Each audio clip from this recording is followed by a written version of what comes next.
কচি বাঁশ দিয়ে অনেক কিছুই বানানো যায়। বাঁশটা এখন পেকে যাবে, গিয়ে পাকা বাঁশ, আপনি গিয়ে কিছু করতে যাবেন, ঠান ঠান হবে না।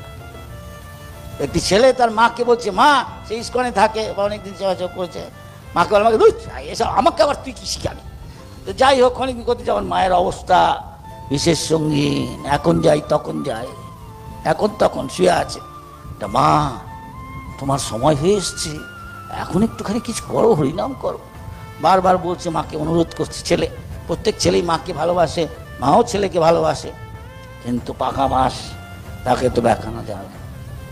বলতে বলতে বলে মা হঠাৎ বলল, অত কথা আমি বলতে পারবো না, আমি অত কথা বলতে পারবো না, এত কথা বলতে।